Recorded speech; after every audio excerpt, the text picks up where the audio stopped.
உலகத்தை சுத்தி பார்க்க ஆசையா? அப்ப கவலைய விடுங்க. நம்ம மைண்ட் டூர்ஸ்ல உங்க விருப்பத்துக்கு ஏற்ப ஹாலிடே பேக்கேஜஸ் கஸ்டமைஸ் பண்ணி தராங்க. கம்மி பட்ஜெட்ல உங்களுக்கு பிடிச்ச பெஸ்ட் டெஸ்டினேஷனை எக்ஸ்ப்ளோர் பண்ணுங்க. உங்கள் இருதயம் பாதுகாப்பாக உள்ளதா? முழு இருதய பரிசோதனை செய்யுங்கள். நெஞ்சுவலி மற்றும் மாரடைப்புக்கான ஆஞ்சியோகிராம் ஆஞ்சியோபிளாஸ்டி சிகிச்சை நொடிகளில். தீவிர அடைப்பு உள்ளவர்களுக்கு EECP மற்றும் செலேஷன் சிகிச்சை அளிக்கப்படும். Sri Rathna hospitals, heart centre and cardiac wellness centre, Karur. கனகராஜுக்கு பணகார கைதி யாராவது ரிமாண்ட் பிரிசனரை வந்துட்டோன்னா கொண்டாட்டம். பாட்டி அந்த வீடு ஃபர்ஸ்ட் ஃப்ளோர் வரைக்கும் போட்டிருந்தோம், செகண்ட் ஃப்ளோர் கட்டலான்ற லெவலுக்கு திங்க் பண்ணுவார். தமா சொல்லப்பா. செந்தில் பாலாஜி இருக்காரு, அண்ணனால ஃபர்ஸ்ட் ஃப்ளோர் கட்டுறதுக்கு உதவி செய்ய முடியுமா? முடியாதா? 3 ஃப்ளோர் கட்டலாம். அப்புறம் விசாரணை கைதியாக இருக்கிறவங்கலாம் என்ன பராரியாக தானே இருப்பான். வீட்டில் இருக்க பெண்கள் இருக்கிற காசெல்லாம் சேர்த்து போனார், அதெல்லாம் தேடிடுவாங்க. இதை பூஜாரி நிப்பாட்டினார். சிஎம் பூஜாரியை பார்க்குறாரு, பார்த்து நல்லா பண்ணுறீங்க, இவர் நல்ல போஸ்ட் போடணும்னு வேறு சொன்னார். அப்படி இருக்கும்போது தூக்கி காகித அலங்கி ஏன் போடுறாரு சிஎம்? சார் அவர் ஜேசியா போட்டானா சங்கருக்கு எல்லா தகவலும் போயிடும். அவங்க 2 பேரும் ஃப்ரெண்ட்ஸ். சிஎம்க்கு என்ன, சிஎம்ஏ சங்கர் கூட பேசினார்ல, விடுங்க அதை. நாளை உதயநிதியை சிஎம் ஆகணும்னா, துணை முதலாகணும்னா, சார் அவர் சங்கர்கிட்ட அடிக்கடி பேசிகிட்டு இருக்காரு. சொல்ல உதயநிதி ரெகுலர் கால் போட்டு பேசுவேன், என்ன பண்ணுவீங்க? அது உதயநிதி ஒருவேளை டெப்டி சிஎம் ஆகி அதிகாரம்லாம் வந்துச்சுன்னா யூசி டீமை வெடி வச்சு தகர்த்துடலாம். பேசாமல் இருங்க. நீங்கள் பூஜாரி தகவல் சொல்கிறாரோ இல்லையோ, ஜெயிலில் இருக்க வார்டன் பேசுவாங்கிட்ட, ஜெயிலேருந்து வெளில ஒரு கைதி பேசுவாங்கிட்ட. என்னால் 5 நிமிஷத்தை ஜெயிலில் நடந்த தகவலை என்னால் எடுக்க முடியும். ஏன்னா நல்ல அதிகாரிகளாக பேச நிறுத்திட்டாங்க. இப்போ முருகானந்தத்துக்கு என்னோடு பேசுபவர்களை கட்டம் கட்டினா முருகானந்தத்துக்கு அது வசதி தானே. ஏன்னா முருகானந்தம் அடிக்கிற கொள்ளை நம்ம தானே பேசிக்கிட்டு இருக்கோம். தமிழ்நாடு குட்டிச்சவரா போனதுக்கு 2 அதிகாரிகள் காரணம். மு.க. ஸ்டாலின் தேர்ந்தெடுத்த முத்துக்கள் தான் அந்த 2 அதிகாரிகள். ஒன்று இறையன்பு, ஒன்று சைலேந்திர பாபு. டிஐபிஆர் டிபார்ட்மெண்ட்டு கந்தரகோலமாக குப்பையாக இருக்குது.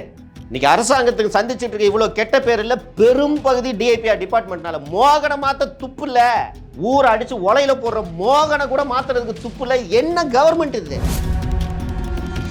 ஆனால் அந்த அம்மா பாருங்களேன், சுப்ரியா சாகு, இந்த மான்குட்டிகளை பாருங்களேன், இந்த யானை குட்டியை பாருங்களேன். அங்கே மனுஷன் என்ன வரணுங்கிறான் அது முக்கியம் இல்லை. நீ கொண்டாடா மிஷின் சிபி செல்கிட்ட சொல்லணுமா வேணாமா? நீ தானே ஆயில கொட்டின, நீ சுத்தம் பண்ணு. இதை உத்தரவு போட வேண்டியது கவர்மெண்ட் தானே.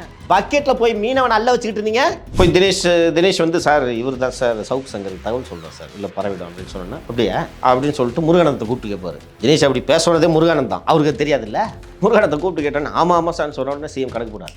தினேஷும் சொல்லிட்டா அப்படி, முருகானந்தமும் சொல்லிட்டா அப்படி, செந்தில் வேலைட்டு கேட்டான், அவரும் சொல்லிட்டாரு. 3 பேரும் சொல்லிட்டாங்க. இதான் உண்மை. இந்த லட்சணத்தில் தான் இருக்குது. இதுவரை வந்த முட்டு சந்து போதாது என்று இன்னும் ஒரு டீப்பான முட்டு சந்துக்கு அரசை அழைத்து சென்று கொண்டிருக்கிறார்கள். இப்போ பார்த்தீங்கன்னா யூசி டீம் பேசுகிறோம், லகுடபாண்டிகளுடைய லீலைகளில் புது லீலை வந்து சிறைத்துறை டிஜிபி அமரேஷ் பூஜாரியுடைய இடமாற்றம். அது நீங்கள் கூட பேட்டியில் சொன்னீங்க. அவரை இடமாற்றம் செய்கிறத பற்றி நம்ம யாரும் பேச போகிறதில்ல. ஆனால் தண்டனைக்குரிய குற்றம் மாதிரி அவரை வந்து ஒரு டிசி லெவலில் இருக்கிற ஒரு காகித ஆலைக்கு விஜிலன்ஸ் ஆஃபீஸராக போடுறது, ஒரு மூத்த டிஜிபியை போடுறதுன்றது எப்படி ஏற்றுக்க முடியும்? அப்படி அவர் அங்கே என்ன தவறு பண்ணார் அப்படின்றது தான் கேள்வி. இதில் உங்களுக்கு தெரிஞ்ச விஷயங்களை சொல்லுங்கள். நீங்கள் தான் விரிவாக அது பின்னணி என்னன்றதெல்லாம் விசாரிச்சு ஒரு கட்டுரை எழுதியிருக்கீங்களே, சொல்லுங்கள் ஃபஸ்ட்டு அது என்ன விஷயன்றதை சொல்லுங்கள். கூடுதல் தகவலை நான் சொல்கிறேன். டிஜிபி அமரேஷ் பூஜாரி எப்படின்னா, அவர் இப்போ டெல்லி கமிஷனராக இருக்கார், சஞ்சய் அரோரா, இந்த மாதிரி கொஞ்சம் அதிகாரிகள் இருக்காங்க. இவங்களுக்கு யார்கிட்ட போய் எப்படி கை கட்டி நிற்கணும்னு தெரியாது. இவர் அந்த முதலமைச்சராக ஸ்டாலின் வர்றானே கூட இவர் போகல. அதுக்கப்புறம் சில பேர் சொல்லி அப்புறம் பூங்கொத்து வாங்கிட்டு போனார். நான் எதுக்கு போய் சிஎம் பார்க்கணுன்னு, அந்த மாதிரி டைப் அதிகாரிங்க. இவர் வந்து சிறைத்துறைக்கு இவரை போடுறாங்க. போட்டோன்னா அதில் ஏதாவது பண்ணணும்னு நினைக்கிறாரு. பல்வேறு விஷயங்கள். ஃபஸ்ட்டு வந்து சிறைக்குள்ள கைதிகளுக்கு கொடுக்குற பணம், அந்த பணத்தை வந்து நோட்டில் எழுதுவாங்க. அந்த பணத்தை வந்து கைதிக்கு கம்மியாக கொடுத்துட்டா கைதிக்கு போகாது. சில பேர் வெளியே போகும்போது பக்கத்தில் பழகினவருக்கு நான் அந்த பணத்தை கொடுக்குறேன்னா அந்த பணமும் போகாது. இதை எல்லாத்தையும் அவர்கிட்ட கொண்டு போன போது நம்ம தான் கொண்டு போகிறோம் அந்த விஷயத்தை. நம்ம இதில் பேட்டி வருது, அது ஒரு கொண்டு போகிறோம். அதுக்குன்னு ஒரு இது ஆப் மாதிரி பண்ணி ஒரு கைதி பேரில் பணம் வந்தால் அவர் மட்டுமே அதை செலவழிக்க முடியும்னு கொண்டு வந்தார்.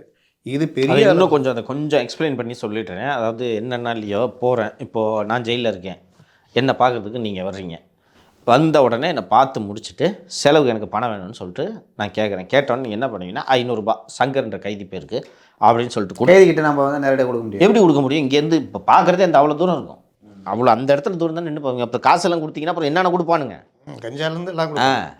அதனால நீங்கள் என்ன பண்ணணும், பார்த்து முடிச்சுட்டு சங்கர் எங்கள் அண்ணன் அவனுக்கு ஒரு 500 ரூபா கொடுத்துருங்கன்னு சொல்லிட்டு சொன்னோன்னே, இதுக்கு முன்னாடி சிஸ்டம் எப்படி இருந்துச்சுன்னா, பேர் என்ன சொல்லுங்கள், சங்கர், அப்பா பேர் இது அப்படின்னு எழுதிட்டு இந்த 500 ரூபா பணத்தை வாங்கி இதை உள்ளே போட்டுருவாங்க. நீங்கள் சரி அண்ணனுக்கு பணம் போட்டாச்சு நீங்கள் பாட்டுக்கு போயிடுவீங்க. அந்த 500 ரூபாய் போய் அங்கே இந்த கைதிக்கு சேர்ந்துச்சா இல்லையான்னு எப்படி தெரியும்? அந்த கைதி பார்த்துட்டு சரி அண்ணன் தம்பி நமக்கு 500 ரூபா போட்டான்னு நினச்சிட்டு தான் போவீங்க. அதுக்கப்புறம் நான் வந்து போய் கேட்பேன், சார் எங்கள் அண்ணன் பார்க்க வந்தால் ஒரு 500 ரூபா போட்டிருக்கான்னு சொன்னால் அதெல்லாம் ஒன்றும் போடல பாருங்க. எங்கே போய் கேட்பீங்க? யார்கிட்ட கேட்பீங்க? திருப்பி பார்க்க முடியுமா? முடியாது. அடுத்த வாட்டி மனு போட்டு வரும்போது தான் இல்லையா? வந்தால் உண்டு, வரலனா இல்லை. எந்த காவலர் இந்த காசை எடுத்தான்றதை எப்படி கண்டுபிடிப்பீங்க? கண்டுபிடிக்க முடியாது. எவ்வளோ சம்பாரிச்சிருப்பாங்க? கூட்டாக பங்கு போட்டுக்குவோம். எனக்கு ரொம்ப வருத்தமாக இருந்துச்சு. இந்த விசாரணை கைதியாக இருக்கிறவங்கலாம் என்ன பராரியாக தானே இருப்பான். எல்லாருமா கோடி கணக்கில் திருடிட்டு போகிறாங்க இருப்பான். அந்த ஏழைங்க வர்றாங்கல்ல, இவங்க வீட்டில் இருக்க பெண்கள் இருக்கிற காசெல்லாம் சேர்த்து கொண்டு வர அதெல்லாம் திருடிடுவானுங்க. இவ்வளோ பெரிய டப்பா இருக்கும் வாங்கி போடுறது. பேர் என்ன? போப்பா போ போ போ. இவங்க கிட்டலாம் திருடுனாங்க. இதை பூஜாரி நிப்பாட்டினார். நீ கேஷாக வாங்குறதுனால தானே இது. ஊர் பூரா டிஜிட்டல் பேமெண்ட், இங்கே மட்டும் என்ன ஆப்பு கொண்டு வந்தார்ல, அதுக்கு கொண்டு வந்து நீ அப்படி கட்டு. இதெல்லாம் கொண்டு வந்து பெருமளவு. இன்னொரு விஷயத்தை புரிஞ்சுக்கணும், யார் வந்து பிரிசனுக்கு டிஜிபியாக வந்தாலும் எதிரியாக தான் பார்ப்பாங்க. ஏன்னா ஒரு காவல்துறை அதிகாரி ஐபிஎஸ், இவங்க பிரிசன் சர்வீஸ். போலீஸில் வரமாட்டாங்க. போலீஸ் கிடையாது, பிரிசன் சர்வீஸ். இவங்க எல்லாம் என்ன நினச்சிட்டு இருப்பாங்க, நீ நேற்று தான் வந்த டிபார்ட்மெண்ட்டுக்கு உனக்கு என்ன தெரியும் ஜெயிலை பற்றி, எவ்வளோ நாள் இருக்கிறேன்னு பார்க்கலாம் போன்னு சொல்லிட்டு ஐயா ஐயா ஐயா அப்படின்னுவாங்க. ஃப்ரெண்டை போய் திட்டுவாங்க. இதில் இந்த பெரிய பெருச்சாலின்னு கனகராஜ்னு ஒன்று சொன்னேன்ல, அந்த கனகராஜே இந்த டிரான்ஸ்ஃபர்லாம் ஏற்பாடு பண்ணியிருப்பார். கனகராஜ் மாதிரி ஒரு பெருச்சாலி. கனகராஜ் டிஜி ஹெட் குவார்ட்டர்ஸ், பிரிசன் டிஜி ஹெட் குவார்ட்டர்ஸ். கனகராஜ்ன்ற ஒரு சிறைத்துறையில் உண்டு கொழுத்த பெருச்சாலின்ட்டு கனகராஜ் அவர்களை சொல்லலாம். கனகராஜுக்கு பணக்கார கைதி யாராவது ரிமாண்ட் பிரிசனராக வந்துட்டோன்னா கொண்டாட்டம். அப்போ அடி அந்த வீடு ஃபஸ்ட் ஃப்ளோர் வரைக்கும் போட்டிருந்தோம், செகண்ட் ஃப்ளோர் கட்டலான்ற லெவலுக்கு திங்க் பண்ணுவார். தமா சொல்லப்பா.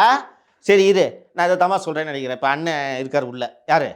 செந்தில் பாலாஜி இருக்கார். அண்ணனால ஃபஸ்ட் ஃப்ளோர் கட்டுறதுக்கு உதவி செய்ய முடியுமா? முடியாதா? 3 ஃப்ளோர் கட்டலாம். அப்புறம் எப்படி கட்ட சொல்கிறாரு? புதுசாக வாங்கி கொடுப்பாரு. சுரானா இருக்கிறாங்க உள்ள, சுரானா ஃபேமிலி இருக்குது, 1.5 வருஷமாக இருக்காங்க. அப்பப்போ உடம்பு சரியில்லை 4 லட்சம் 5 லட்சம் கொடுத்து வெளியில் போயிட்டு மனு பார்க்கறதுக்கு ஒரு நாளைக்கு 10,000 செலவு பண்ணுறாங்க தெரியுமா? விசாரணை கைதிகளுக்கு எத்தனை நாளுங்க ஒரு வாட்டிங்க மனு பார்க்க முடியும்?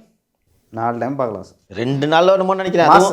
வாரத்துக்கு 2 நாள். வாரத்துக்கு 2 நாள்ப்பா. திங்கள் புதன் வெள்ளி ஒரு நாள் குண்டாஸ் இல்லாத கைதிகளுக்கு, செவ்வாய் வியாழன் ஒரு செட் ஆஃப் கைதிகளுக்கு, எல்லா நாளும் பார்க்க முடியாது.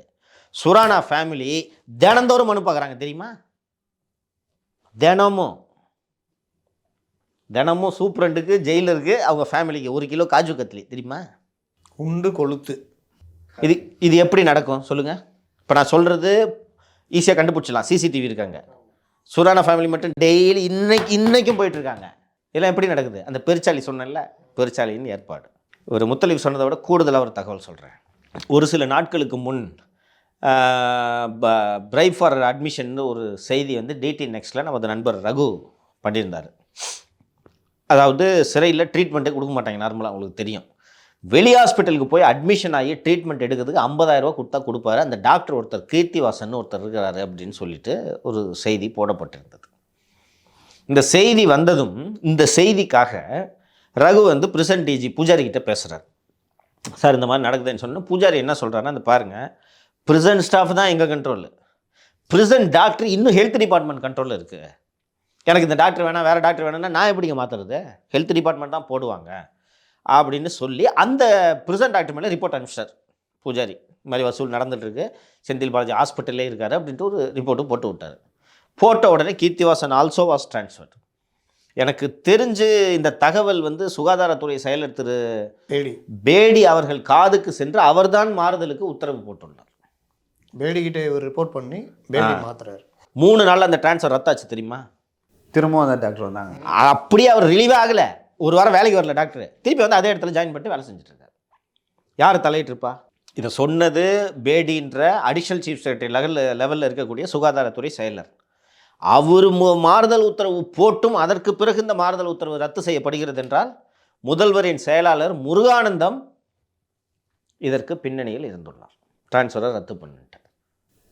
அவர் ஏன் பண்ண போகிறார்? அவருக்கும் அந்த இது மருத்துவருக்கும் என்ன சம்பந்தம்? மருத்துவர் போனான்னா யார் கஷ்டப்பட போகிறாங்க? அண்ணன் கஷ்டப்படுவார். அண்ணன் கஷ்டப்பட்டால் அரசாங்கமே கஷ்டப்படுங்க. அண்ணனுக்கு காலில் வலி, அண்ணன் சிறையில் இருந்து அரசாங்கமே சிறையில் இருக்குமா? ஆமாம். இல்லை அண்ணனுக்கு கால் மரத்து போச்சு, நெஞ்சில் வலி, கை மரத்து போச்சு, மூளைக்கு போகிற ரத்தம், இந்த மாதிரிலாம் ரிப்போர்ட் போட்டு வெளியில் அனுப்புறது யார்? யார்? அப்புறம் அவர் அண்ணன் வந்து ஹாஸ்பிட்டல் வார்டுலேயே இருக்கணும் அப்படின்னு ரெஃபர் பண்ணுறது யார்? அது எல்லாமே யார்? இதையெல்லாம் விட கூடுதலாக இன்னொரு தகவல், அண்ணனோட உடல்நிலை உள்ள என்ன நடக்குதுன்னு இந்த தகவல் எல்லாம் பூஜாரி எனக்கு சொல்லிட்டாராம். உங்களுக்கு அதான் ஊருக்குமே தெரியுமே. ஊருக்கே தெரியுமே. ஊருக்கே தெரியுது. ஆனால் இதெல்லாம் சிஎம் கிட்ட சொல்கிறதுக்காக இப்படி போய் சொல்கிறாங்க. சிஎம்கிட்ட வேற இப்போ இத்தனைக்கும் சிஎம்ஏ பூஜாரியை பார்த்து நல்லா பண்ணிக்கிட்டு இருக்கீங்கன்னு சொல்லியிருக்காரு. கேள்விப்பட்டீங்களா? நடுவில் ஒரு நிகழ்ச்சி நடந்துச்சு. அந்த நிகழ்ச்சியில் சிஎம் பூஜாரியை பார்க்குறாரு, பார்த்து நல்லா பண்ணுறீங்க, இவர் நல்ல போஸ்ட் போடணும்னு வேற சொன்னார். அப்படி இருக்கும்போது தூக்கி காகித அழகி ஏன் போடுறாரு சிஎம்? நீங்கள் நல்லா பண்ணிக்கிட்டு இருக்கீங்கன்னு சொன்ன சிஎம் தானே போடுறாரு. இதே கருணாநிதியாக இருந்திருந்தால் இவரை மாற்றி நம்ம காகித அலைக்கு போடலாங்கன்னு சொன்னோன்னா, யோ போன வாரம் தானே நான் வந்து பார்த்து அவர் நல்லா பண்ணுறான்னு சொல்லிட்டு இப்போ எதுக்கு மாத்துறேன்? இதே பூஜாரிக்கு கருணாநிதிகிட்ட ஒரு அனுபவம் இருக்குது. பூஜாரி டெல்லியில் முடிச்சுட்டு வராரு. வந்த உடனே இவங்க லத்திகா சரண் டிஜிபி அவங்கள பார்க்குறாரு. இந்த மாதிரி போஸ்டிங் வேணும்னா, திண்டுக்கல் உங்கள் இது தேவைப்படுது, திண்டுக்கலுக்கு நீங்கள் கரெக்டாக இருப்பீங்க, இருந்தாலும் நீங்கள் ஜாபர் சேட்டை பார்த்து விடுங்கள் அப்படின்னு ஒரு டிஜிபி சொல்கிறாங்க. ஏன்னா சக்தி வாய்ந்தவர்லாம் டைமில் சரின்னு இவர் போய் ஜாபர் சேட்டை பார்த்துட்டு இந்த மாதிரி திண்டுக்கல்னு சொல்லியிருக்காங்க. திண்டுக்கல்லாம் இல்லை, நீங்கள் ராமநாதபுரம், திண்டுக்கலுக்கு நான் வேறு ஆள் போட்டிருக்கேன் அப்படின்னு சொல்லிட்டு ஃபைலும் அதே மாதிரி ரெடி பண்ணி சிஎம்கிட்ட போகுது. சிஎம் அதை அடிச்சுட்டு திண்டுக்கலுக்கு பூஜாரியை போடுங்க அப்படின்னு. ஏன்னா அவர் வந்து பார்த்துருக்காராம் இவரை, எஸ்பியாக இருக்கும்போது ஒரு ஒர்க்கு, அவர் தான் சிஎம். சேம் இவருக்கு அதே அனுபவம் நடந்திருக்கு. அவர் பையன்கிட்ட என்ன அனுபவம் கிடைக்குது பாருங்கள், தலைகீழ் அனுபவம். இது எதுவுமே இல்லை. இப்போ என்னென்னா சிஎம்க்கு ஃபஸ்ட்டு எதுவும் சொன்னால் புரியாது, அதையும் சொல்லிடுறேன். இப்போ இவரை போய் மாற்றணும்னு சொன்னால் வலுவான காரணம் சொன்னால் அவர் டக்குன்னு புரிஞ்சுக்கிட்டு கேட்குற மாதிரியான ஒரு காரணத்தை சொல்லணும். இப்போ நேற்று கூட நீங்கள் கடந்த நிகழ்ச்சியில் பேசும்போது இந்த ஒரு ஜேசி ஈஸ்ட் போஸ்ட் போடுறது கூட இவங்க இத்தனை நாளாக 1 மாதமாக டிலே பண்ணிட்டு இருந்தாங்கன்னு சொன்னீங்க. 3 மாதம் அது தாமதமாக மாறினதுக்கு காரணமும் இது. சார் அவர் ஜேசியை போட்டானா சங்கருக்கு எல்லா தகவலும் போய்டும்.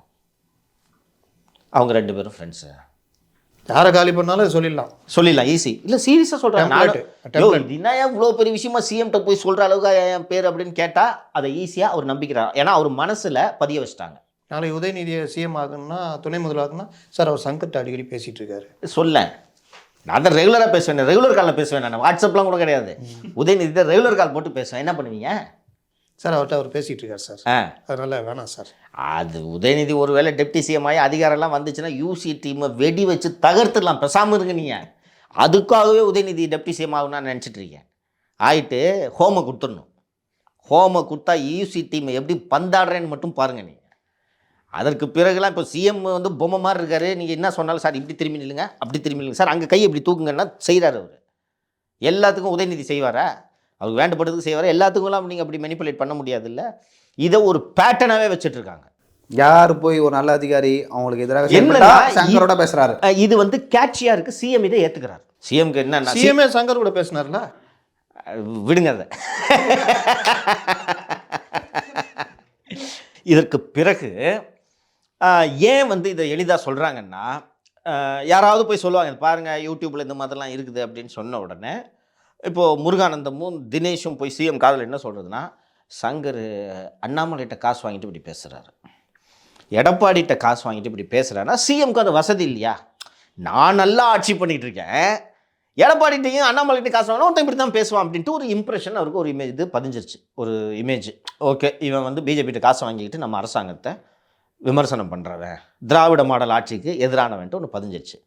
இப்போ இதோடு தொடர்பு படுத்தி, சார் இந்த அதிகாரி சங்கர்கிட்ட தகவல் சொல்லிட்டு வரனா அவர் கேட்கணும். சார் தகவல் சொல்லிட்டு நீங்கள் என்ன கள்ளக்கடத்தல் பண்ணுறீங்களா? என்ன தகவல் சொல்லிட்டு வர? நீ வேலை தானே செய்கிற, நீ செய்கிற வேலையை தகவல் சொன்னால் கூட நீ ஏன் அச்சப்படுற? என்ன திருட்டு வேலையை நீங்கள் செய்கிறீங்க? சங்கர்கிட்ட இந்த தகவல் போயிடக்கூடாதுன்னு நினைக்கிறீங்க? டிரான்ஸ்பரன்சியாக இருந்தால் யாருக்கு என்ன பிரச்சனை? வக்கனையாக பேசினாரு. திருப்புகழ் அறிக்கையை நாங்கள் ஃபாலோ பண்ணுறோன்ட்டு திருப்புகழ் அறிக்கை ஏன் இன்னும் வெளில வரல? டிரான்ஸ்பரண்டாக இருந்தீங்கன்னா உங்களுக்கு எதுக்கு இந்த சிக்கல்? ஸோ இன்னும் இதை இன்னும் எளிதாக எப்படியெல்லாம் வந்து முதல்வர்கிட்ட எளிதாக பதிய வைக்கலான்னா, நீங்கள் ரொம்ப நல்லா ஆட்சி பண்ணிக்கிட்டு இருக்கோம், ஆனால் இந்த 4 பேர் சேர்ந்து உங்களுக்கு கெட்ட பேர் ஏற்படுத்திட்டு இருக்காங்க அப்படின்னு சொல்லும்போது அந்த 4 பேர் சேர்ந்து கெட்ட பேர் ஏற்படுத்திட்டாங்க. அந்த கெட்ட பேர் ஏற்படுத்துறவங்ககிட்ட இந்த அதிகாரி பேசுகிறா, இந்த அதிகாரி பேசுகிறான்னு எவ்வளோ ஈஸி. இல்லைன்னா உங்களுக்கு பூஜாரியை வந்து காகித ஆலைக்கெல்லாம் போட வேண்டிய அவசியம் கிடையாதுங்க. இது எவ்வளோ ஒரு இது பாருங்கள், ஒரு திறமையான அதிகாரி. அந்த அதிகாரியின் திறமையை மக்களுக்கு பயன்படக்கூடிய வகையில் நல்ல பதவியில் ஒரு பயன்படுத்த வேண்டுமா வேண்டாமாங்க? ஆமாம். சீனியர் டிஜிபிங்க, 35 வருஷம் சர்வீஸ் போட்ட ஒரு டிஜிபி போய் காகித ஆலையில் போடுறீங்கன்னா, யாரையாவது காகித ஆலைக்கு போட்டிங்களா நீங்கள்? ஜூனியர் விடன் மேலே எஃப்ஐஆர் போட்ட, junior விடனில் ended junior Vikatan staff மேலே எஃப்ஐஆர் போட்ட நார்த் ஜோன் கண்ணனை போய் தமிழ்நாட்டிலே அதிக மாமூல் வர ஜோனுக்கு போட்டு ஜோனல் ஐஜியாக போட்டு வச்சுருக்கீங்க. 20 பேர் கள்ளச்சாராயம் குடிச்சிட்டு சாவுறான், அப்பவும் கண்ணனை மாற்றலை. எஸ்ஆர் செந்தில்குமாரை மாற்றலை. ஆனால் பூஜாரியை தூக்கி காகித ஆலைக்கு போடுறாங்கன்னா இந்த டீம் எவ்வளோ பவர்ஃபுல்லாக இருக்குன்னு தெரியுதா? யாருக்கு நீங்கள் தண்டனை கொடுக்கணும்? வேற எந்த அதிகாரியும் இல்லையா சார் சொல்கிறதுக்கு? பூஜாரி வந்து ஒரு சீனியர் ஆஃபீஸரு, நல்லா ஒர்க் பண்ணுவார். ஸோ அவர் கலைஞர் கருணாநிதி இருக்கும்போதே வந்து பாராட்டிருக்காரு, அவர் நல்லா சிறப்பாக செயல்படுறாங்க. யாரும் வேற எந்த அதிகாரியும் சொல்ல மாட்டாங்களா? யூசிஎஃப் டீமை தவிர்த்து சொல்கிறேன். யார் பேச முடியும் சிஎம் கிட்ட? பூஜாரி கிட்ட இன்னொரு சிறப்பு என்னென்னா, இன்டெலிஜென்ஸை சிறப்பாக செயல்படுத்தக்கூடியவர். ஜெயலலிதா கிட்ட ஐஜி இன்டெலிஜென்ஸாக இருந்தவர். அவருக்கு மேலே இவர் இருந்தார், ராமானுஜத்தையே ஓவர்டேக் பண்ணி ஜெயலலிதா கூப்பிட்டு எனக்கு டைரெக்டாக ரிப்போர்ட் போடுங்கன்னு கேட்டு வாங்கினவங்க. அந்த அளவுக்கு அவர் மேலே ஒரு மரியாதை, நம்பிக்கை வச்சுருந்தவங்க. ஜெயலலிதா கிட்டே நீங்கள் ஜெயிலுக்கு போக போகிறீங்கன்னு சொன்னவர். அதை பயன்படுத்த, அதனால தான் அவரை மாற்றி விட்டாங்க, அவரை ட்ரான்ஸ்ஃபர் பண்ணாங்க. ஆனால் அவர் சொன்னதான் நடந்தது. அப்படிப்பட்ட அதிகாரி. ஆனால் வந்து அப்படி ஒரு எக்ஸ்பீரியன்ஸான அதிகாரியோட டேலண்ட்டை கொண்டு போய் நியூஸ் பிரிண்ட்டில் போய் போட்டு வேஸ்ட் பண்ணுறது ஆகாது. யாருக்காவது மனசாட்சி இருக்கா பார்த்தீங்களா? யாராவது ஒருத்தர் கூட சொல்ல மாட்டாங்கன்னு ரொம்ப நல்ல கேள்வி நீங்கள் சொன்னது. இந்த ஃபைல் ப்ராசஸில் ஒரு 8-9 அதிகாரிகள் இருக்காங்க. ஏடிஜி எல்லண்டோ ஐபிஎஸ் போஸ்டிங் ஏடிஜி எல்லண்டோ இருக்கும், இன்ட்டு இருக்கும், ஐஜி இன்ட்டு இருக்கும், Shankar Jiwal, home secretary, CM ஆஃபீஸில் ஒரு 5-6 பேர். இவ்வளவு பேருக்கு இது தோணல தெரியுதா? இவ்வளவு பேரும் 55 வருஷம் எக்ஸ்பீரியன்ஸ் இருக்குது, தமிழ்நாட்டில் இவ்வளோ நாள் வேலை செஞ்சுருக்காரு, ஒரு அதிகாரி கூட சொல்லிருக்க மாட்டாங்களா? சொல்லலை சார். இங்கே வேற வந்து அது டம்மி அந்தம்மா இல்லை சார். இங்கே வந்து ஐஏஎஸ் ஆஃபீஸ்லேயே வந்து தமிழ் பேசுகிறவங்க நார்த் இந்தியன் தனியாக ஒரு அணியாக செயல்படுறாங்க. சங்கர் ஜிவால் கூட சொல்கிறேங்க அப்படிலாம் செயல்படலங்க. அந்த மாதிரி ஒரு டாக் வந்துச்சு. இல்லை இவங்களுக்கு என்னன்னா, இவங்க எல்லாருக்குமே நாசிக்கல், புரியுதா? இவங்களும் நம்புவாங்க இதை. பூஜாரி தகவல் சொல்கிறாரோ இல்லையோ, ஜெயிலில் இருக்க வார்டன் பேசுவாங்கிட்ட, ஜெயிலேருந்து வெளில ஒரு கைதி பேசுவாங்கிட்ட, அண்ணே நேற்று இது மாதிரி நடந்துச்சுன்னுட்டு என்னால் 5 நிமிஷத்தில் ஜெயிலில் நடக்கிற தகவலை என்னால் எடுக்க முடியும். இவங்களுக்கு என்னன்னா, பூஜாரியே சொல்லியிருப்பாருன்னு இவங்களுக்கு ஒரு நினப்பு. இப்போது சங்கர்கிட்ட பேசுகிறாருன்ற காரணத்தை வச்சு பூஜாரி எப்படி கண்டம் பண்ணனா, இந்த செய்தி பரவுள்ள ஆஃபீஸர்ஸ் கிட்ட என்கிட்ட நல்ல அதிகாரிகளாம் பேச நிறுத்திட்டாங்க. என்னென்னா, இந்த யூசி டீம்லேயே இன்னும் நல்ல அதிகாரிகள் சில பேர் இருக்காங்கல்ல, அவங்களும் பேசுறது நிறுத்திட்டாங்க. என்னென்னா, இவன்கிட்ட பேசுனா நான் வந்து அரசாங்கத்துக்கு மிக மோசமான ஒரு எதிரி. இப்போ முருகானந்தத்துக்கு என்னோடு பேசுபவர்களை கட்டம் கட்டினா முருகானந்தத்துக்கு அது வசதி தானே. ஏன்னா முருகானந்தம் அடிக்கிற கொள்ளை நம்ம தானே பேசிகிட்டு இருக்கோம். அன்லிமிட்டட் எஃப்எஸ்ஐ கொண்டு வந்து ஒரு பெரிய அமௌண்ட்டை தேத்தலான்னு எல்லாரும் தானே வேலை பார்த்துட்டு இருக்காங்க. இன்னொரு விஷயம், எஃப்எஸ்ஐ சொன்னதுனால ஞாபகம் வருது, 6.75 எஃப்எஸ்ஐ கொடுக்கறதுக்கு சிஎம் லெவலுக்கு ஃபைல் போயிடுச்சு. இந்த ஃபைல் எடுத்துகிட்டு போய் இதை புஷ் பண்ணுறது உதயச்சந்திரன் பர்சனல் துட்டுக்காக பண்ணல, ஃபண்டே இல்லை கவர்மெண்ட்டில். அரசின் நிதி நிலைமை தள்ளாடும் நிலைமைக்கு வந்து விட்டது. செயலி கொண்டு வந்து வருமானத்தை நிறுத்தினார். அதுக்கப்புறம் அங்கே உள்ள அந்த காசு இருந்தால் வாங்கி சாப்பிட்ற கேன்டீன் இருக்குல்ல, அங்கே ஒரு பிரியாணி 800 ரூபா, ஒரு சாப்பாடு 350 ரூபா, எல்லாம் ஏர்போர்ட்டில் விற்கிற மாதிரி. அதில் கொஞ்சம் கை வைக்கலான்னு ட்ரை பண்ணார். அது அமைச்சர் சம்மந்தப்பட்ட கான்ட்ராக்டுன்றதுனால ஒன்றும் பண்ண முடியல.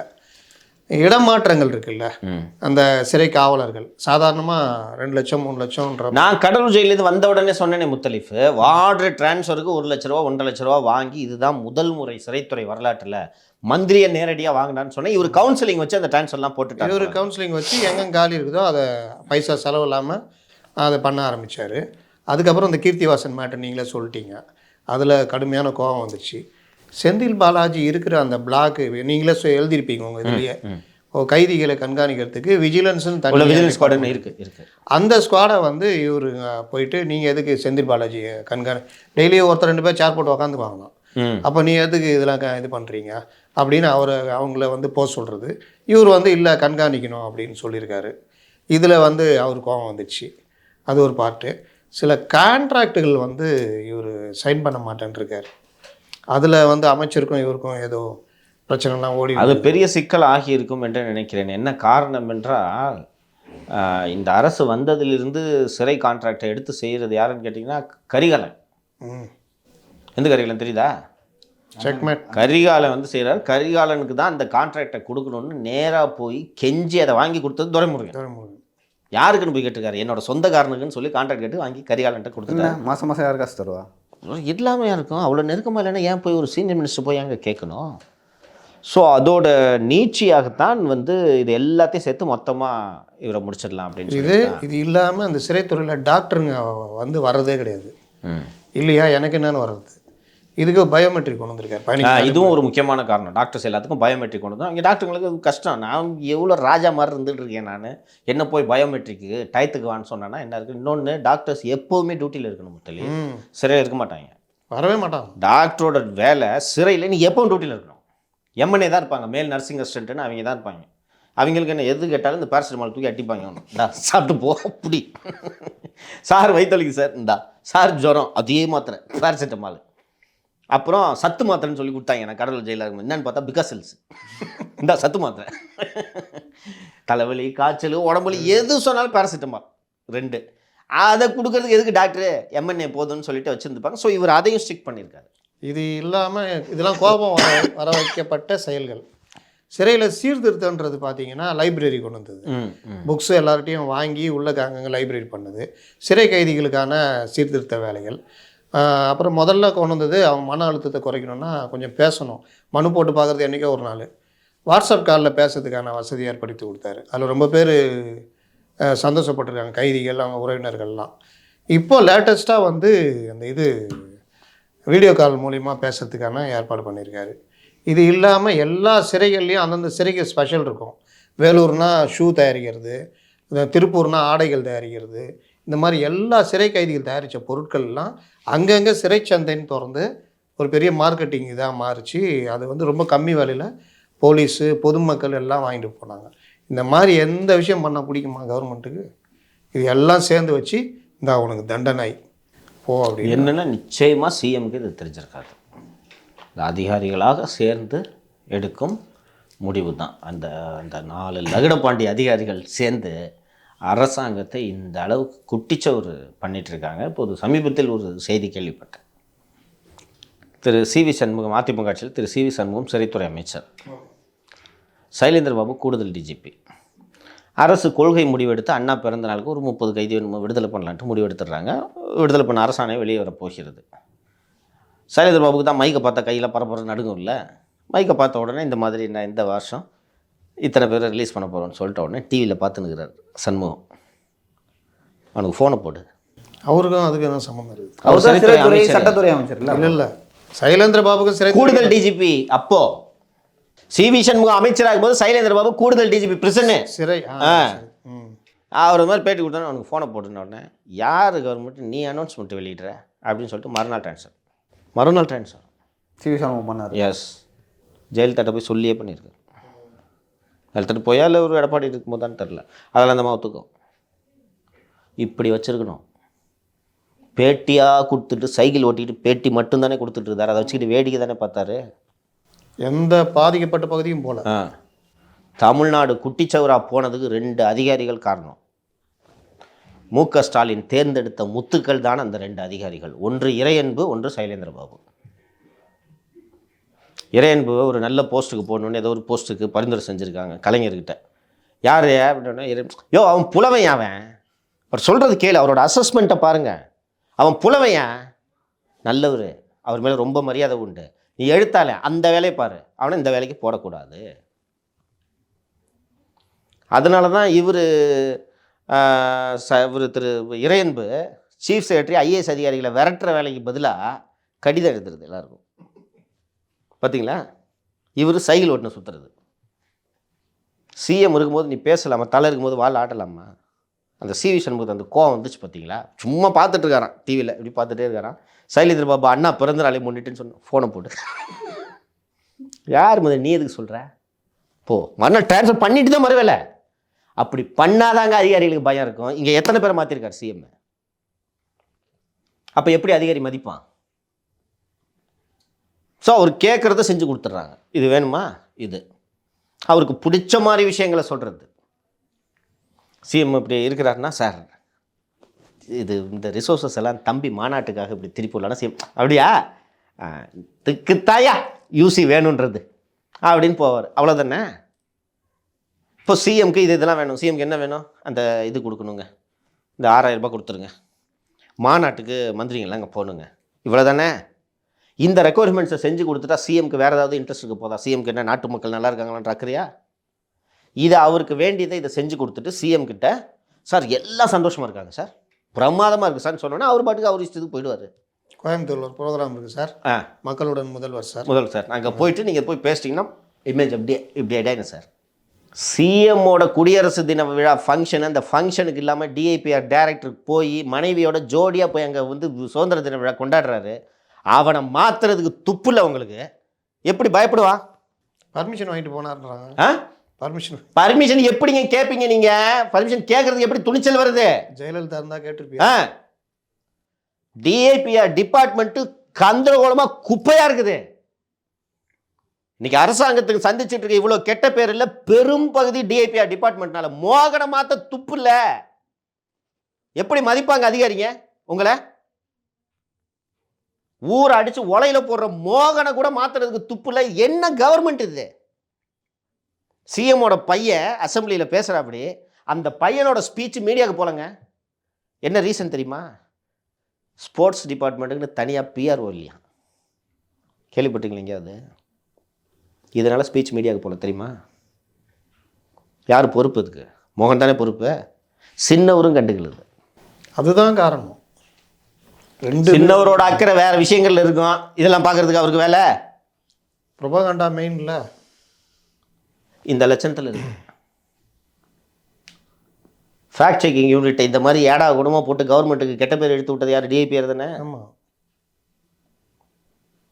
ஏன் இவ்வளோ பிரச்சனை ஏற்படுத்துறீங்கன்னு குறைந்தபட்சம் கேட்கணுமா வேணாமா?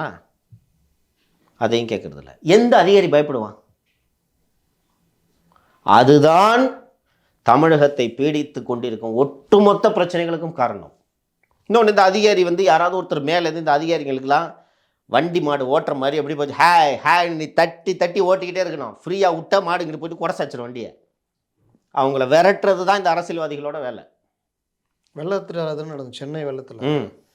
எல்லாம் போய் நிற்பாங்க, இறங்கி நின்றுட்டு அப்படி பார்த்துட்டு ஃபோட்டோ தச்சப்போ அதுன்னு போயிடுவாங்க. எல்லா அதிகாரியுமே யாருமே உள்ள தார் குச்சி வச்சு கரெக்டாக குத்தணும் இல்லையோ, இல்லைன்னா இப்படி தான் சண்டி மாட ஆகிடுவாங்க. அவங்க கட்டுப்பாடே இருக்காது. எதுக்குங்க அரசியல்வாதிகளுக்கு இவ்வளவு அதிகாரம், அதிகாரிகளுக்கு இவ்வளோ அதிகாரம்னு ஏன் தனித்தனியாக வச்சுருக்காங்க? 10 ரூபா லஞ்சம் வாங்கி அரசியல்வாதி சம்பாரிச்சானா 5 ரூபாயாவது எலெக்ஷனுக்கு போய் செலவு பண்ணோம். இந்த அதிகாரிகளுக்கு என்ன செலவு இருக்குது? எதுக்கு பயப்படுவாங்க? 10 வருஷம் ஏடிஎம்கே பீரியடில் சம்பாரிச்ச கார்த்திகேயன் தானே இப்பவும் சம்பாரிச்சிட்டு இருக்காரு. 10 வருஷம் ஏடிஎம்கே பீரியடில் சம்பாரிச்ச உமாநாத் தானே இப்பவும் சம்பாரிச்சிட்டு இருக்காரு. என்ன பயம் இருக்கும் இந்த அதிகாரிகளுக்கு? ஒரு சாதாரண ஹைவேஸ் டெண்டரு, ஒரு ஹைவே மோட்டல் டெண்டரு, இந்த ஹோட்டல் ஓனருக்கு வந்து நம்ம இதில் வந்து பேட்டி எடுத்துகிட்டு போகிறாங்க. அந்த பேட்டி வெளியான அன்னைக்கு இரவே ஹோட்டல் ஆர்டர் ரத்து பண்ணுறான்னா இந்த அதிகாரிகளுக்கு எவ்வளவு திமிர் இருக்கும்? அன்னைக்கே ஆர்டர் போட்டு அன்னைக்கு ரத்து. அப்போ இன்னொன்று, சிஎம்க்கு இது தெரிஞ்சிச்சுன்னா ஒன்றும் இல்லாத ஒரு ஹோட்டல் டெண்டரில் போயிட்டு இப்படி பண்ணுறாங்கன்னா கெட்ட பேர் ஏற்படும். அண்ணாமலை அதுக்கு ரியாக்ட் பண்ணி தர பார்த்துருப்பீங்க நீங்கள்.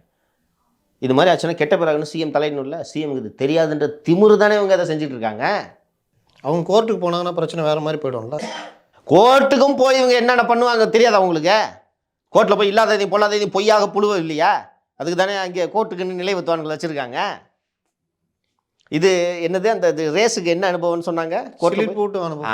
அப்படி ஆர்கியூ பண்ணுறதுக்கு வக்கீல்கள் இருக்கும்போது உங்களுக்கு என்னங்க பிரச்சனை? இதுதான் சிக்கல் இந்த கவர்மெண்ட்டில். இது இப்படியே தான் போகும். இது நாளுக்கு நாள் அதிகாரிகளிடம் முழு அதிகாரமும் சென்று சேர்வதால், குவிந்திருப்பதால் செல்லரித்து போய் கொண்டிருக்கிறது அரசு நிர்வாகம். இதை டாப்பில் ஒரு உத்தரவு போட்டு இதை கடன்னு செய்யுங்கன்னு சொன்னோன்னா சென்னை வெள்ளத்தை நல்லா ஹேண்டில் பண்ணிடலாம். அவர் ஒரு பக்கம் எனக்கு என்னென்னு போயிட்டார். சார் கண்ட்ரோல் ரூமில் போய் பார்த்துட்டு ஒரு ஃபோட்டோ எடுத்து ரிலீஸ் பண்ணிட்டோன்னா உங்கள் வேலை முடிஞ்சிச்சான்னு சொன்னோன்னே ஒரு கார்பரேஷன் கண்ட்ரோல் ரூமில் போய்ட்டு பார்த்துட்டு ஓகே அப்படின்னு ஃபோட்டோ நல்லா இருந்திருக்கா, நல்லா இருக்கு சார் போயிட்டாரு. எவனும் வேலை செய்யலை. அதுதான் இந்த அரசாங்கத்தின் சிக்கல். ஆளுக்கு இப்போ இந்த அதிகாரிகள் உட்காந்துருக்காங்கல்ல, என்னோடய ஏரியா இது, என் ஏரியாவுக்கு எந்த டிஸ்டர்பன்ஸ் வந்தாலும் நான் பதில் நடவடிக்கை எடுப்பேன். அதுதான் பண்ணிட்டுருக்கேன். சிஎம்க்கு அக்கறை இல்லை, சிஎம் பிள்ளைக்கு அக்கறை இல்லை, எந்த மந்திரிக்கும் அக்கறை இல்லை. அப்போ இந்த அதிகாரிகளை யார் கேட்குறது? யார் மேய்க்கிறது? நேரு கதை சொன்னேன்ல, நேருக்கிட்ட ஒரு அம்மா ஆர்கியூ பண்ணுச்சுன்னு, இதுதான் நிலைமை. டாப் மோஸ்ட் பவர்னு சொன்னால் நீங்கள் டிஎம்கேல நேரு தான் சொல்ல முடியும். அவருக்கே இந்த அவருக்கு கதிங்க. எதுனா மற்ற அமைச்சர் என்ன பண்ண முடியும்? அந்த அந்த அந்த அம்மா நேரு கிட்ட எதிர்த்து பேசின அம்மா உமாநாத்துக்கு நெருக்கமானவங்க. அதான் சொன்னேன்ல, ஒன்றும் பண்ண இன்னைக்கு வரைக்கும் அந்த அம்மா மாத்தல நேரு. அதான் சொல்கிறேன். அப்போ நீங்கள் மற்ற அமைச்சருக்கு எப்படி கேட்க முடியும்ன்ற? எப்படி கேட்பீங்க? என்ன நடவடிக்கை எடுப்பீங்க? நேருக்கே இந்த நிலைமைன்னா மதிவேந்தன் மனோதங்கராஜ் நிலைமைலாம் யோசிச்சு பாருங்க. அதிகாரிங்க கிட்ட போய் இப்படி நின்றுட்டு இருக்காங்க. சுகாதாரத்துறை அமைச்சர் என்ன பண்ணார் அந்த நியமனத்தில்? எண்ணூரில் ஆயில் கலந்துச்சு, போய் இன்றைக்கி எல்லாம் இப்படி எடுக்கிறேன் அப்படி எடுக்கிறேன்னு சொன்னாங்க. ஆயில் கலந்த அன்று சுற்றுச்சூழலுக்கு பொறுப்பான சுற்றுச்சூழல் துறை அமைச்சரோ சுற்றுச்சூழல் செயலரோ போனாங்களா? 2 நாள் போச்சு போனாங்க. மான்குட்டிக்கு பால் ஊட்டுறதெல்லாம் கவனிச்சுன்னுக்குறாங்களே சுற்றுலாத்துறை செயலர், இது வனத்துறை செயலர். இங்கே இந்த இவ்வளோ ஆயில் கலக்குது, பொல்யூஷன் கண்ட்ரோல் போர்டு நேரம் புள்ள பண்ணியிருக்க வேணாம் சிபிசிஎல. நீ கொண்டாடா மிஷின் சிபிசிஎல்கிட்ட சொல்லணுமா வேணாமா? நீ தானே ஆயிலை கொட்டின, நீ சுத்தம் பண்ணு. இதை உத்தரவு போட வேண்டியது கவர்மெண்ட் தானே? கவர்மெண்ட்டா இல்லையா? பக்கெட்டில் போய் மீனவனை அல்ல வச்சுக்கிட்டு இருந்தீங்க. இதெல்லாம் முடிவெடுக்க வேண்டியது யாரு? அதிகாரிகள் செஞ்சுருக்கணும் இல்லையா? சிபிசியில் இன்றைக்கி எக்யூப்மெண்ட் போட்டு ஏதோ மிஷினரி வச்சு அல்றாங்க எண்ணெயை, கரெக்டுங்களா? ஏன் இதை நாள் அவன் செய்யலை? நாள் சிபிசியில் இதை செய்ய வைக்க வேண்டிய வேலை யாருடையது? யாருடைய பொறுப்பு இது? இந்த விஷயத்தில் கோர்ட் உத்தரவிட்டுச்சு. நேஷனல் கிரீன் ட்ரிபியூனல் உத்தரவு போட்டதால் இது நடக்குது. அப்போ இந்த அதிகாரி என்ன செஞ்சுட்டு இருந்தாங்க? சுற்றுச்சூழல் செயலருக்கு தெரியாது யார் இதுக்கு பொறுப்புன்னு? சூமோட்டோ பவர் இல்லையா பொல்யூஷன் கண்ட்ரோல் போர்டுக்கு? சீல் வைக்க முடியுமா முடியாதா? கண்டிப்பா. ஏன் பண்ணல? ஆனால் அந்த அம்மா பாருங்களேன், சுப்ரியா சாஹூ, இந்த மான்குட்டிகளை பாருங்களேன், இந்த யானை குட்டியை பாருங்களேன். அங்கே மனுஷன் என்னவா இருந்துக்கிறான் அது முக்கியம் இல்லை. மீன் குட்டிகள் செத்துக்கிட்டு கரெக்டாக யார் சின்னவர் போனார்ல ஆய்வு நடத்துறதுக்கு போனாரா? பக்கத்தில் பாருங்க சுப்ரியா சாஹூ இருக்கும். நீ ஏன் முதல்ல போல? முன்னாடி அக்கறைச்சா போயிருக்கணும்ல. முதல் 2 நாள் அவங்களே எங்கள் கம்பெனி இது இல்லைன்ட்டானுங்க. தானா என்ன வந்துடுச்சு, எப்படி என்ன வந்துச்சு எங்களுக்கு தெரியாது, எங்களுக்கு சம்மந்தம் இல்லை. இந்த லட்சணத்தில் தான் இந்த கவர்மெண்ட் நடந்துக்கிட்டு இருக்கு. இது இந்த அதிகாரிகளோட ட்ரான்ஸ்ஃபர், இந்த ஜேசி போஸ்டிங்லாம் பார்த்தோம் நம்ம 3 மாதமாக டிலே பண்ணுறாங்கன்னா இங்கேருந்தெல்லாம் மூவ் ஆகி ஃபைல் சிஎம் ஆஃபீஸ்க்கு போயிடும். அங்கே போய் நிறுத்துவாங்க. அது யாருன்னா தினேஷை சொல்லி நிறுத்துறது. 15 நாள் போய் தினேஷ் வந்து சார் இவர் தான் சார் சவுக் சங்கருக்கு தகவல் சொல்கிறார் சார், இல்லை பரவிடும் அப்படின்னு சொன்னோன்னா அப்படியா அப்படின்னு சொல்லிட்டு முருகானந்தத்தை கூப்பிட்டு கேட்பார். தினேஷ் அப்படி பேசுனதே முருகானந்த் தான், அவருக்கு தெரியாதுல்ல. முருகானந்தத்தை கூப்பிட்டு கேட்டோன்னா ஆமாம் சார்னு சொன்ன உடனே சிஎம் கணக்கு போடாது. தினேஷும் சொல்லிட்டா அப்படி, முருகானந்தமும் சொல்லிட்டா அப்படி, செந்தில் வேலைட்டு கேட்டான் அவரும் சொல்லிட்டாரு, 3 பேரும் சொல்லிட்டாங்க. இதான் உண்மை.